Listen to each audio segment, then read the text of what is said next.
Bien, vamos con este vídeo explicativo sobre las nuevas líneas de gases de escape diésel.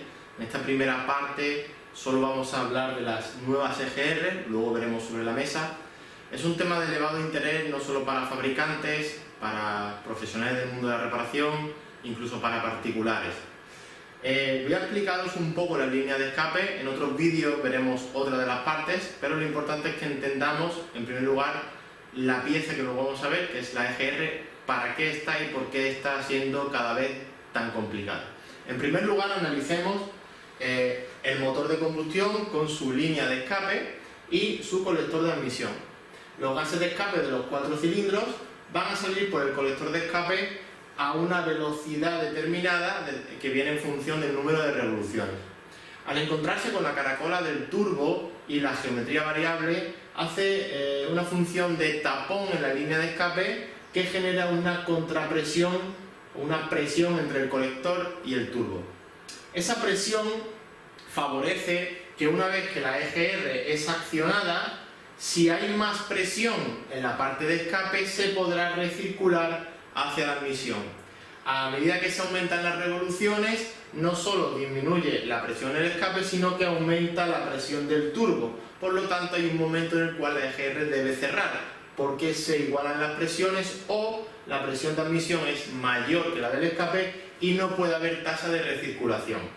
Por ese motivo se montaron las válvulas reguladoras del colector de admisión, de manera que en el momento en el que hay igualdad de presiones, al cerrar parcialmente la mariposa de admisión, la que se llama reforzadora de la EGR, la presión aguas abajo cae y permite recircular aún más.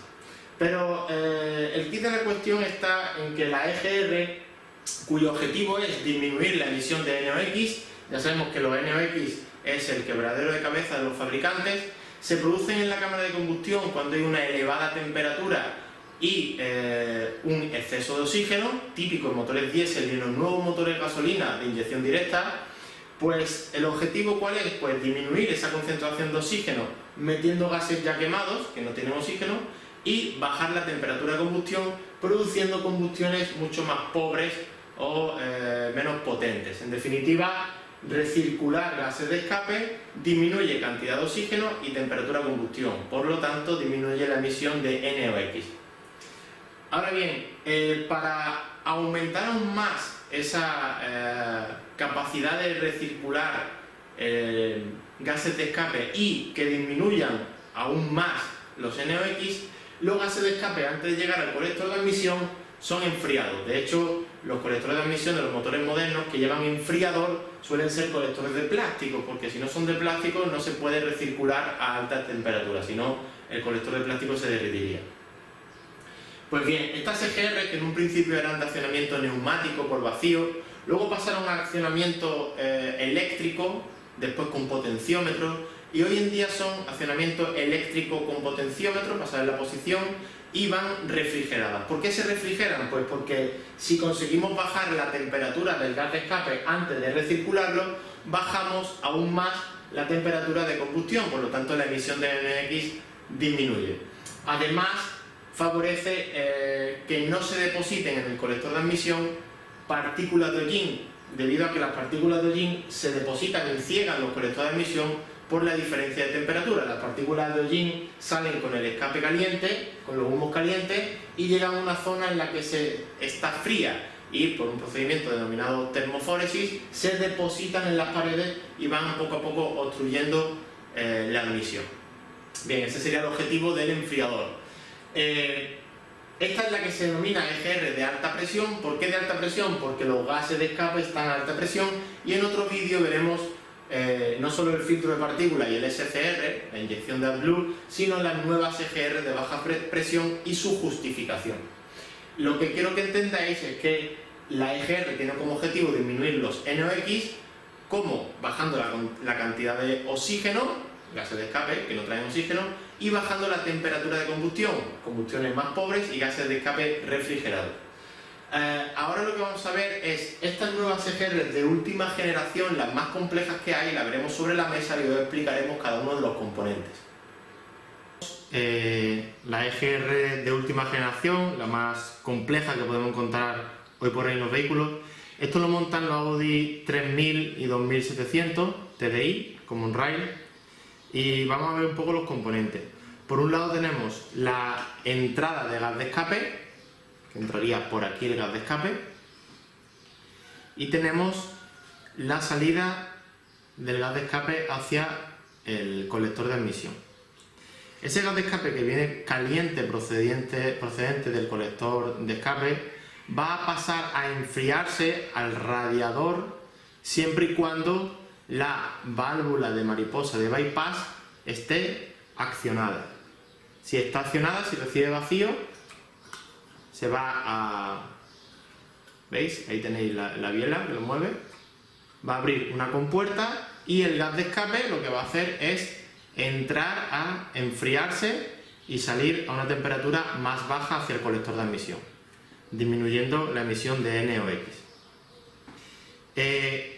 La cantidad de gas de escape que pasa al colector de admisión viene determinado por el motor de la EGR. Este es un motor de EGR convencional, este de la marca Pierburg. Lleva 5 cables, 2 para el motor eléctrico y 3 para el potenciómetro. La entrada de refrigerante hacia el radiador y la salida de refrigerante del radiador. Pero observar que además tenemos aquí un termostato. A partir de unos 70 grados, el agua del radiador pasa mediante una bomba adicional a un radiador para enfriarse. Tened en cuenta que aquí se intercambia mucho calor y ya que se extrae mucho calor del gas de escape. Para aquellos que os dediquéis a la reparación del automóvil, tened en cuenta que si este termostato falla, va a haber un problema de temperaturas del motor.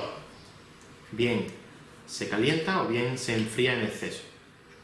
Además tenemos una toma de refrigerante de entrada y otra de salida para enfriar el cuerpo de la EGR y el eje de la chapaleta de bypass. Os resumo de nuevo: el gas de escape va a entrar muy caliente. Si la válvula de bypass, que va movida neumáticamente, recibe vacío, el gas de escape pasa a enfriarse, intercambia calor con el refrigerante del motor, que tiene una entrada y una salida al radiador. Si esa temperatura es muy alta, el termostato abre y lo manda a enfriarse mediante una bomba adicional. La cantidad de gas de escape que va a pasar al colector de admisión se determina mediante la apertura de la EGR, la unidad de mando del motor. Mediante ondas cuadradas abre más o menos y además lleva un potenciómetro para saber si está abierto o cerrado. Para determinar la eficacia de este intercambiador, esta EGR ya monta una sonda de temperatura de salida, sonda de temperatura de gases de escape a la salida del radiador. Es decir, midiendo esta temperatura y sabiendo la temperatura del colector de escape, podemos determinar si hay un problema en el enfriador. Entonces, temperatura de gas de escape a la salida del enfriador, es decir, antes de entrar al colector de admisión.